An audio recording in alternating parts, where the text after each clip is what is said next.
វីដេអូនេះសូមមកបញ្ជាក់ប្រាប់បងដែលក៏មាន follow ច្រើនមានអ្នកតាមដានច្រើនមាន friend ច្រើនអញ្ចឹងណាបងប្អូនហើយគាត់ឡើងតែឆ្ងល់ហេតុអ្វីបានគេអត់តម្លាក់បេតុងឲ្យអញ្ចឹងណាបងប្អូនណាពេលខ្លះវាអាចពាក់ព័ន្ធនឹងយើងអស់ទៅយើងសុំគ្នា follow ខ្ញុំផងជួយឲ្យបេះដូងខ្ញុំផងអានឹងវាអាចពាក់ព័ន្ធដែរអានឹងវាអាចខុសគោលការណ៍ក្រុមហ៊ុនរបស់គេដែរបងប្អូនចឹងបងប្អូនតែងតែឆ្ងល់ហើយមានអ្នកចំនួនអ្នកតាមដានចូលមើលចូលសែនតែគេអត់តម្លាក់ឲ្យទេបងប្អូនឆ្ងល់ហើយត្រង់ហ្នឹងបងប្អូនហ្នឹងហើយខ្ញុំចង់ចែកលេខដល់បងប្អូននេះមិនមែនខ្ញុំជាគ្រូមករៀនទេតែខ្ញុំអាចយល់អាចដឹងខ្លះចប់ឆ្លងកាត់មកបងប្អូនអញ្ចឹងណាវាអាចតាក់ទងនឹងដែរ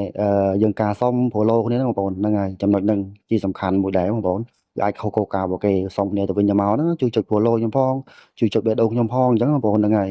បើមិនជឿទេបងប្អូនសាកល្បងទៅ